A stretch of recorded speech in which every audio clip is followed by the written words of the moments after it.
Smartphone, tab আর ইন্টারনেটের আলোয় কাটছে আমাদের শিশুদের শৈশব। কিন্তু এই প্রযুক্তি কি তাদের ভবিষ্যৎ করছে নাকি ধীরে ধীরে শেষ করে দিচ্ছে?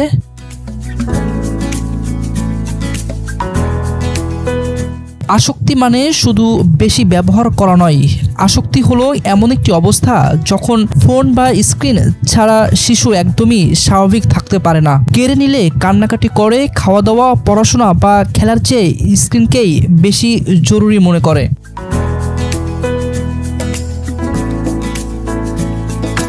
সম্প্রতি ICDTR-B এর এক গবেষণায় ঢাকার শিশুদের নিয়ে এক ভয়ানক চিত্র উঠে এসেছে। দেখা গেছে আমাদের শিশুরা দিনে গড়ে প্রায় 5 ঘন্টা সময় কাটায় ডিজিটাল স্ক্রিনে। প্রতি 5 জনের মধ্যে 4 জনই আন্তর্জাতিকভাবে স্বীকৃত 2 ঘন্টার সীমার চেয়ে বেশি সময় ফোন বা টিভি দেখছে।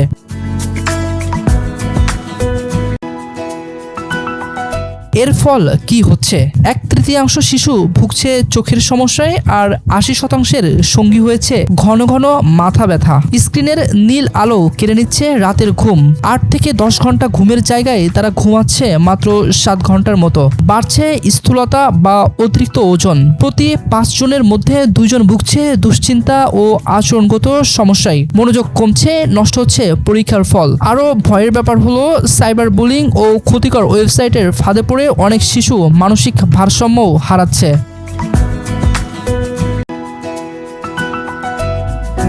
তাহলে উপায়টা কি? প্রযুক্তি পুরোপুরি বন্ধ করা সমাধান নয়। সমাধান লুকিয়ে আছে আমাদের অভ্যাসে। শিশুদের পরিবর্তনের সবচেয়ে বড় শক্তি বাবা মা। সন্তানকে শান্ত করতে হাতে ফোন তুলে না দিয়ে তাদের সঙ্গে গল্প করুন, মাঠে খেলতে নিয়ে যান। স্ক্রিনের চেয়ে বাস্তব জীবন যে অনেক আনন্দের তা তাদের বোঝাতে হবে।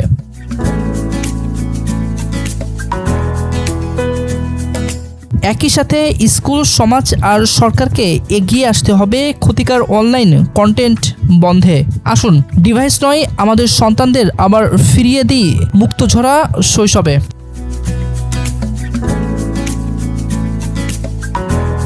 শাহরিয়ার রাকিব, ধ্রুব নিউজ ডেস্ক।